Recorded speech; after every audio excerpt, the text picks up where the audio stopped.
Hi, I'm Nathan Speir, and this is part 4 of 5 from the Emotive Leaf Commentaries.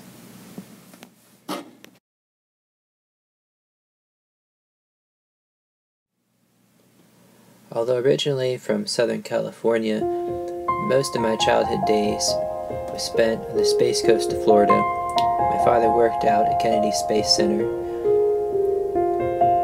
and because of that I've always been fascinated by the association with astronomy, space exploration. It brings back fond memories.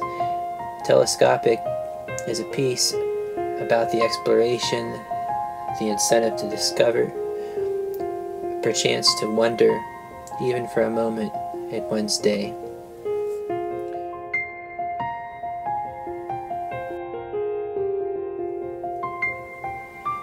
I fashioned Telescopic in the fashion of minimalist composers like Philip Glass or Steve Reich, and with that in mind, the mesmerizing effect that using a subtle variation of a simple motive can have is what I like to describe sometimes as telescopic.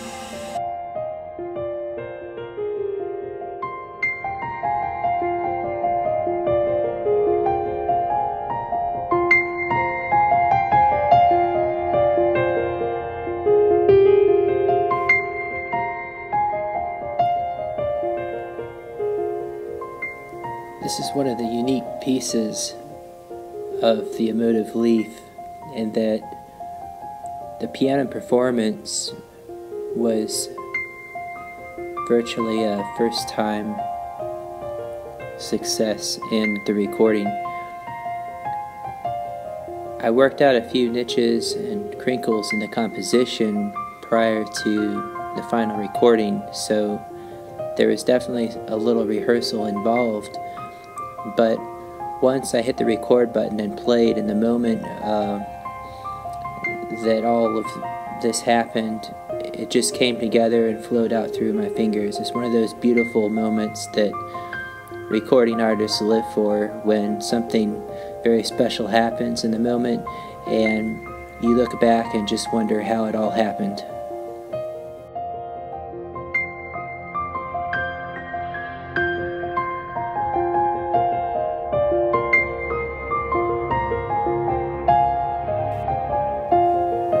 A final influence that I'd also note to this piece is my influence from other ambient artists in the electronic genre like Steve Roach and Robert Rich, who truly try to explore the macrocosm as well as the microcosm of the cosmos around us and their music.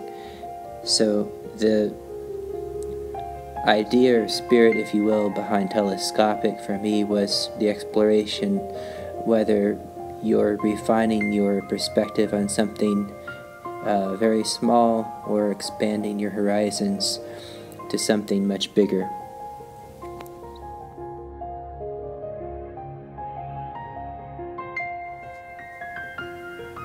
And a final thought about Telescopic in the storyline sense of this album.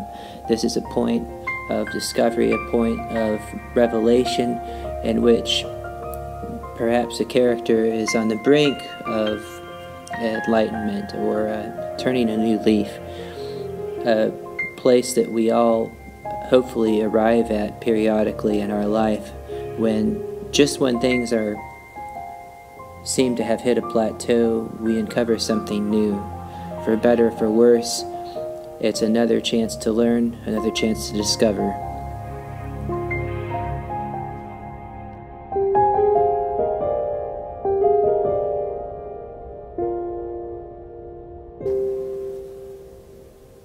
Probably one of the deepest pieces of the Emotive Leaf is Where No Words Can Reach. The title alone is really the theme of this song.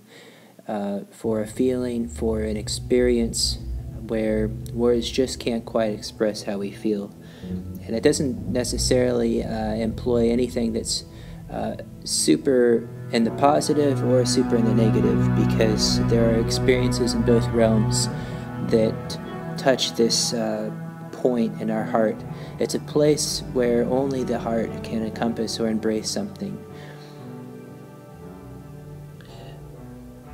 Paul Simon, in one of his songs from his album on the Rhythm of the Saints, had a line from a song that sometimes music cannot even substitute for tears.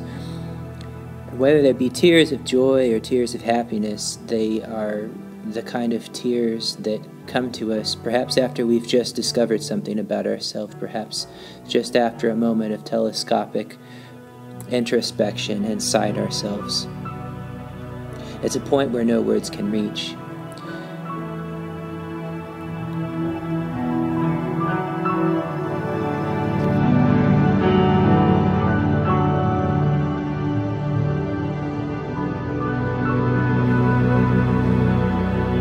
This song was also a thoughtful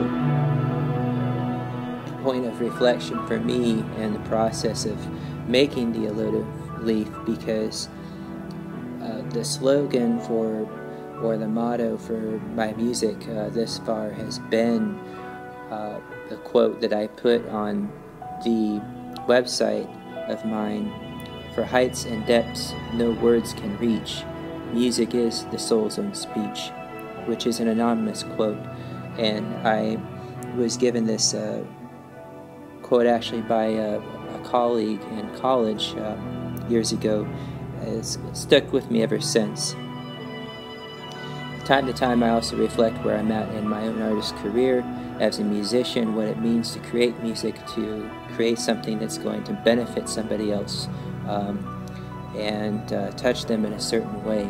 I never know exactly what kind of feelings or emotions they're going to get out of my art.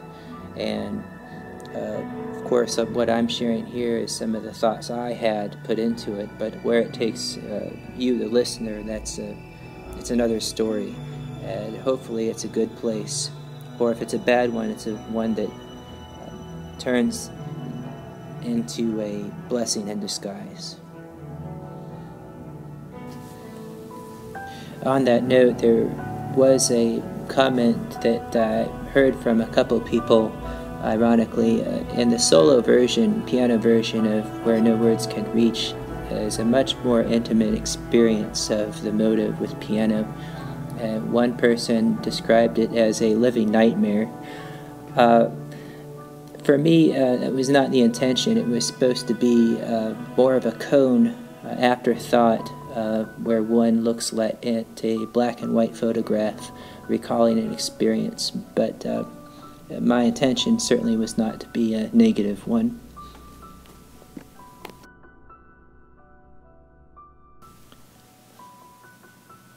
The denouement of the song is an echoing motive with the piano echoing on like a memory that we hold in our heart after a deep experience that we have had.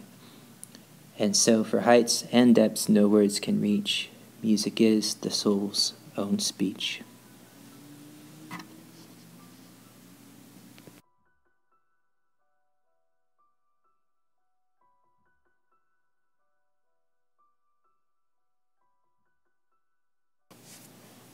Final track on the first disc of the Emotive Leaf is Dreaming As It Should Be, and it was a great opportunity for me to pull out my acoustic nylon guitar once more and add some light percussion with a lot cheerier piano in the background.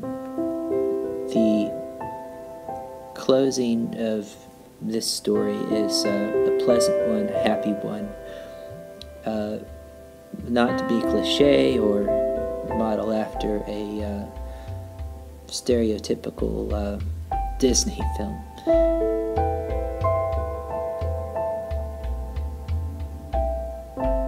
But in the end, it's the resonance of hope and my appraisal of hope in the best sense, in the classic sense, in the definition of something that belongs to generations before me.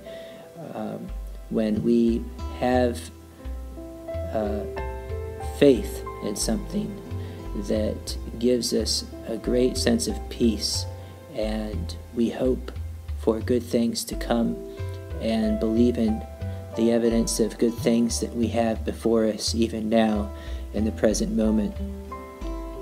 So it was in that context that the process for Dreaming as It Should Be came about.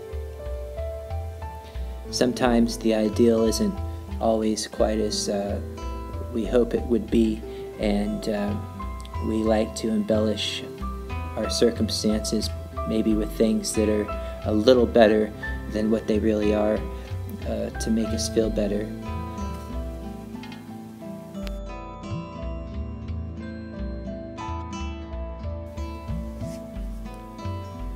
For me, The Eyes of a Child is the theme of the song, though.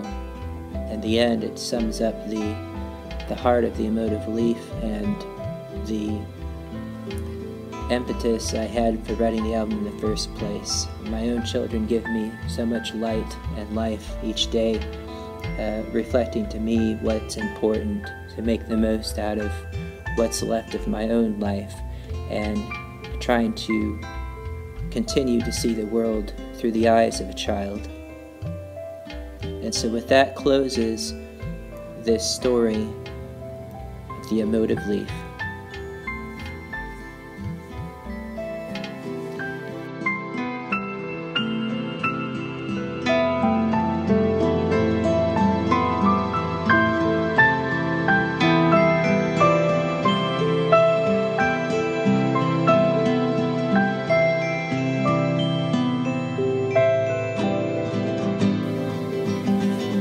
I'm Nathan Speir.